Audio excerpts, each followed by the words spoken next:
नमस्कार मित्रांनो, 2 दिवसापूर्वी आपला व्हिडिओ पडला होता. जी गब्बरचं जे मैदान झालं होतं त्यांचं ती किलोमीटरच्या अंतरावर मैदान असते, पण त्याला दगड मारण्यात आला होता.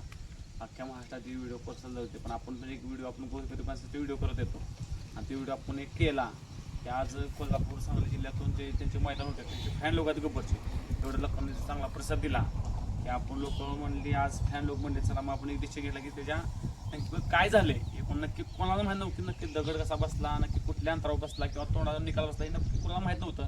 किंवा हे आपलं मैदान आणि इकडलं मैदान जरा फरक आहे, त्या आपल्याला इकडल्या मैदानाची एवढी पण माहिती नाही. आज एका नंदीसाठी आपण जेव्हा प्राण करत असतो, रात्री कष्ट करत असतो, आज नक्की दगड मारला, आपण टाकला, लोकांनी प्रेम दिलं आणि आज त्यांची आपण गोट्या वाढली. जे आपण सांगितलं तर 11 जूनला आपण त्यांच्या गोट्यावर येणार. आज सर्व त्यांची मित्रमंडळी आपले फॅन लोक आहेत, आज त्यांचे मालक पण आहेत, त्यांच्यावर जाणून घेणं नेमकं काय झालं होतं. दादा नमस्कार. नमस्कार. तुमचं पूर्ण नाव सांगा. दादा माझं नाव प्रवीण चौरंगनाथ सोनोरे, मी राहणार लिंगलोक. दादा जे दगड मारण्यात आला मैदानात नेमकं काय झालं होतं का अख्ख्या महाराष्ट्राला, कोल्हापूर जिल्हा किंवा सांगला जिल्हा सगळ्यात प्रश्न आहे की नेमकं कुठल्या म्हणजे कुठल्या अंतरावर दगड लागला त्याला. म्हणजे आता इथं आमच्या इकडे कसं जायचे 40 किलोमीटर, याचे 40 किलोमीटर असं हे असते स्पर्धा, म्हणजे तुमचे शरीर असतात. मग जाता वेळी जेव्हा आपण फिरतो त्याच्या मागल्या साईडला थोड्या अंतरावर त्याला एका माणसाने दगड मारला. मग ती जाऊन तिथनं आणि हाय जसं पहिला दगड मारल्या डोळं झाकलं, बैलाला वेदना झाल्या त्या ती तसंच बैल आला परत फिरून 2 गाडी पळती. मग हाय असं येऊन 2 झाली गाडी आणि परत उंदरनं की फुटली बैलाची, त्यामुळे जरा ती बैला जरा झाला. एवढा त्रास झाला बैलाला तर पण 2 नंबरची गाडी सोडली नाही. त्याच्या जोडीचा बैल कोणता होता दादा? कोल्हापूर संदीप दादा पाटील यांचा हिंद केसरी वर्षा दोन्ही पक्ष टॉप आहे ना. आणि जाय त्या भागामध्ये पक्ष म्हणजे मुलाला मध्ये नाही. काय सांगते त्याला दगड मारणारा व्यक्ती म्हणजे कुठल्या भावनात दगड मारणारा किंवा गाडी पुढे पळते किंवा काय? आता ते आपल्याला काय ते माणूस पण जरा असं थोडा दिसतोय, त्यासाठी त्यावर आपण काय असं बोलता येणार नाही. पण त्याने केलं ते खूप असं घाणारडापणा केला. ते असं माराय नसायला पाहिजे. कुठला पण नंदी हे आपल्या बैलाला मालकाला प्यारा असतो. एक सांभाळा, मग तुम्ही ते तुमच्या मनात पण येत नाही तसं मारायचं किंवा दगड किंवा काठी. आम्ही आज सकट बैलाला आपण काठी सकट मारली नाही. एवढा आमच्यात बैल आहे, 15-17 महिने झाले बैल आहे, आपण काठी मारली नाही, काय नाही काय.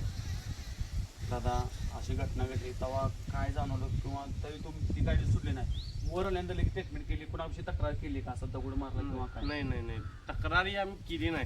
पण मुळात म्हणजे आपण पण तिथं बघितलं त्या पॉईंटला, त्या सिच्युएशनला नव्हतं आम्ही दगड मारल्यावर. तिथं जर असतं मग आपण डायरेक्ट ॲक्शन घेतलं असतं, पण त्या आम्ही ह्यालाच नव्हतं ना, तिथं स्टेजला नव्हतं. ते आपण कधी कळलं तुम्हाला दगड मारल्यावर? हे आम्हाला नंतर न कळलं, जेव्हा गाड्या फिरून आल्या. गाड्या बैल पळून आल्यानंतर ज्यावेळेला डोळ्यातून जे पाणी येत होतं ना, त्यावेळेला कोणतर आमच्यातले म्हणजे माणसांनी सांगितलं की बाबा याला काठी मारल्या, दगड मारल्या, बाटल्या मारल्या सांगितलं. झाल्यानंतर आम्ही तिथून बैलाजवळ जाऊन बघतो तर ते पायाला जखम एक झालेली, म्हणजे ती उंदीर नक्की तुटलेली आणि इथं डोळ्यावर दगड बसलेले, ते पाणी एक येत होतं. मग आम्हाला ते आता मनुष्य कोण आहे काही माहीत नाही आणि ते कुठल्या हेतून मारला, काय मारला हे म्हणजे आम्हाला काही माहीत नाही. पण असं कुठल्याही बैलाला मारू नये तिने, हे आमचं फक्त एक हेतू आहे. दादा जेव्हा व्हिडिओ पडल्या, जेव्हा दगड मारता तेव्हा काय वाटलं मनाला की काय? आम्हाला वेदना झाल्या, पण त्या बैलाला ज्या वेदना झाल्या त्याच आम्हाला झाल्या की आम्ही जेवढं जपतो इथं, म्हणजे हे अनिकेत मेजर आहे किंवा हे यांचा म्हणजे मेजर भाऊ आहे, हे म्हणजे त्यांचे बैल सांभाळताना येणारा जे काय त्रास होतोय हे त्यांना माहीत. व एखाद्या घरच्या एका लहान मुलाला जसं जपतात ना तसं जपतात. असं झालं नाही पाहिजे. झालं नाही खेळ पद्धतीने खेळाच्या पद्धतीने खेळला पाहिजे. आणि आमचा असा हेतू नाही की कुणाला हे करून द्या, पण माणूस हे दगड मारून हे कधी प्रयत्न नसेल ना. तुमच्या खेळा हारजीत होऊन देईल, काय अडचण नाही, गाडी मागे राहून देईल, पण अशी वेदना नको. तुमच्यात कसं बॅरिगेट नसते ऑलरेडी किंवा पब्लिक सगळं जवळ नसते नक्की कुठली उद्या होईल का, तर दगड असू किंवा काय कुठनं बैल पाहू सांगू शकत नाही. पुन्हा काही काही अंगावर पण बैल जातात आहे की नाही. पण ही चुकीचं कृत्य केलंय, म्हणजे दगड मारणं म्हणजे काय तो भांडण झाले आणि तो पहिले बाबा थोडा बारका होता, मोठाच होता दगड. ते ड्रायव्हर होते त्यांना पण काय लागण्यात आलं होतं? नाही त्यांना काय लागलं नाही. पण चुकून समजा बैलाला न लागता किंवा चुकून ते एखाद्या ड्रायव्हरच्या डोक्यात बसला असता, पण पण ड्रायव्हरला इजा झाली असती ते कोण म्हणजे विचार करण्यासारखी गोष्ट आहे की बाबा तो जेणेकरून ते काय त्याला किती पैसे देतो, थोडेफार पैसे देतो, पण ती इजा झाली, दगड जर डोक्यावर बसला, तोच दगडचं माप बघितलं तर आपण ते डोक्यात बसला तर आपण माणूस जागेवर मरू सुद्धा शकेल. एवढा मोठा दगड एवढा मोठा दगड आहे. ड्रोन मध्ये दिसते काय काय आपण हा, व्हिडिओ बघितले video drone मध्ये आणि- दिसते, हा. पण परफेक्ट दिसना झाले काय नाही म्हणजे चेहराचा परफेक्ट आपण तेवढा हे करू शकतो आहे का नाही. वरून तोंडाला विचार करता तेच किंवा माणसाच्या डोक्याला सगळं ह्याला packच बसलेला होतं. तेच प्रॉब्लेम बघा ना. एक माणसाला एवढा दगड म्हटलं तर जर लागल्यावर माणूस डोळ्यात पाणी पडतो. असं वाटतं हे मला तर नंदी आहे. त्या व्हिडिओ मध्ये की ठरवून आलं असणार ही गोष्ट का तर त्याला असं कुठली तर म्हणजे असं सांगून म्हणजे हे असं कृत्य करायचं आहे किंवा काय करायचं ते तयारीनं आलं असणार आहे.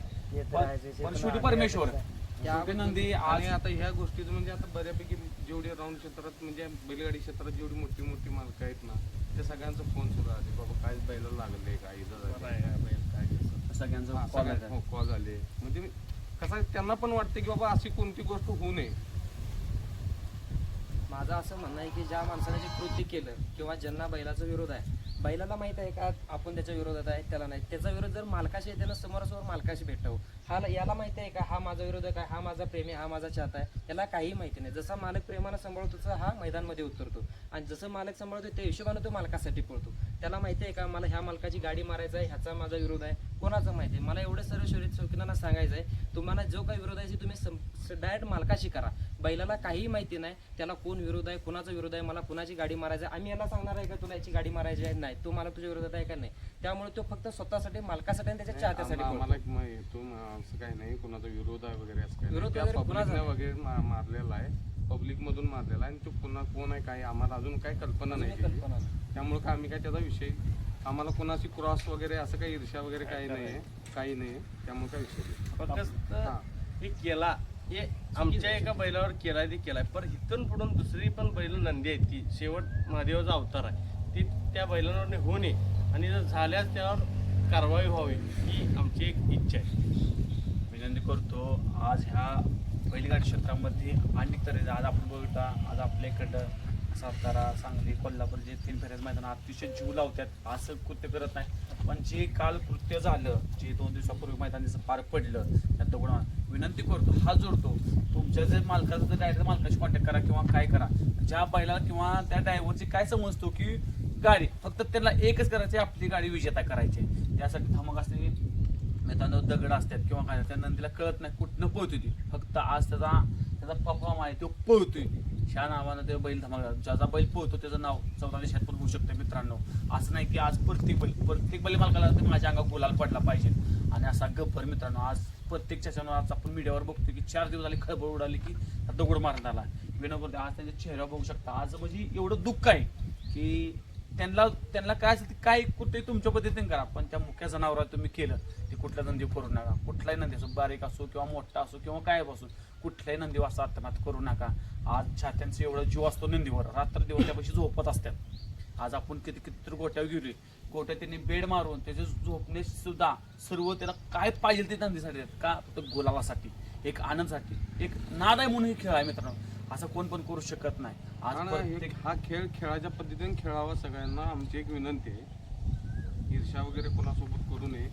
म्हणजे आज तुम्ही प्रत्येक नियोजन करताय आज प्रत्येक आज अनेक जणांची कॉल येतात दादा कसं करता नियोजन त्याचं बैलाचं काही आपण म्हणजे संदीप जिंजे म्हणून आपले मित्र आहेत जो हरण्या शतकवीर हरण्या सांभाळतात ते आपले मित्र आहेत. संदीप पाटील कोल्हापूर ते पण आपले मित्रच आहेत आणि तुकाराम मुलगे म्हणजे माझी चर्चा संदीप जिंजे आणि तुकाराम मुलगेंची झाली आणि असं मोठं मैदान निघाले ट्रॅक्टरचं मैदान आहे मग पैरं कसं काय करायचं चर्चा करून आम्ही तिघांनी मिळून म्हणजे वशासोबत पैरं करायचं ठरवलं आणि कसं आहे ही दोन्ही बैलं ब गटाचे किंवा आत्ता 1-2 मैदान झालं जनरलला पळला आहे त्याच्या अगोदर ब गटातच पळत होता ब गटातच नंबर व्हायचा ते आम्ही आता धाडस करून वर सोडतोय आमच्या परिस्थितीच्या हिशोबानं म्हणजे असं काय आम्ही काय लय श्रीमंत आहे की बाबा बैल आमचा लयच मोठ्या मैदानाला पळवतो आम्ही धाडस करून असं बी नाही.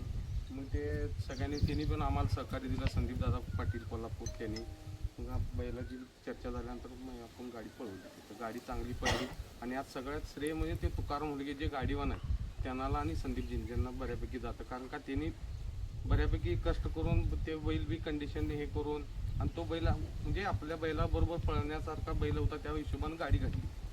आता आज तुमच्या बैलगाडी क्षेत्रामध्ये आज देवतो म्हणजे हरण्याबद्दल काय सांगितलं? हरण्या हा देवच आहे आणि मी आज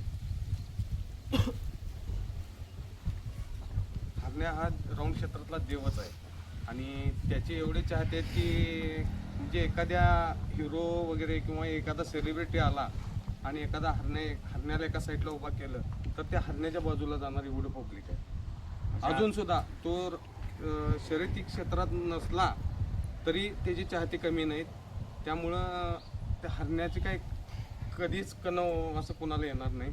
म्हणजे इतिहासच. हा, इतिहासातला पहिला असा देव म्हणजे राऊंड क्षेत्रातला बैल तो एक. जसा आपल्या भागात सातारा पुणे भागातचा देव बकासूर आणि हा. देव मथुर, हा. तसा ह्या भागातला म्हणजे देव हरण्या. मित्रांनो, लय जणांचे कमेंट पण आले हरण्याच्या गोट्या जावा. ठीक आहे, आज हरण्या येणार आहे डोंगरवाडी पट्ट्यावर.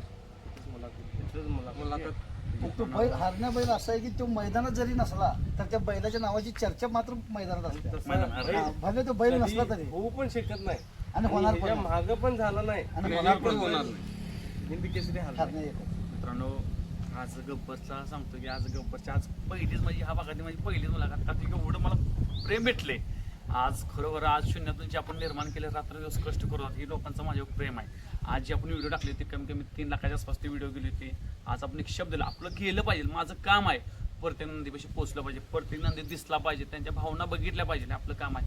मित्रांनो, 100% तुमच्या आशीर्वादानं आज गब्बरचे असे गोजा बसले तर 100% सर्वांच्या आशीर्वाद आपण गब्बरच्या गोट्यावर पण येतोय मित्रांनो. पण तारीख लवकरच डिक्लेअर करतोय. आज दादांनी तुम्ही मला इथं बोलवलं, जे सांगितलं असं नंदीवर प्रेम ठेवा. आज तुमच्या कृती केले पण हा देव बघून घेईल. आज नंदीचा अवतार आहे. आज शब्द सांगतो, तुमचा गब्बर कुठेही कमी पडणार नाही.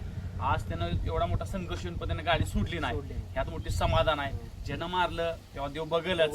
आज महाराष्ट्रात तुमचं प्रेम आहे म्हणून तुम्ही आज सांगले होतं त्याला कुठे विजा झाली नाही म्हणून. थोडं काही इकडे 19 होऊन जाईल पण 100% पुढला नक्कीच तुमचा गुलाल. जे 2 नंबर आहे त्या पुढे तुमची 1 नंबरला गाडी उतरा. आज एवढं मला प्रेम भेटलं, आज तुम्ही तर मला बोलवलं. तुमचं सर्वांचं मनापासून धन्यवाद.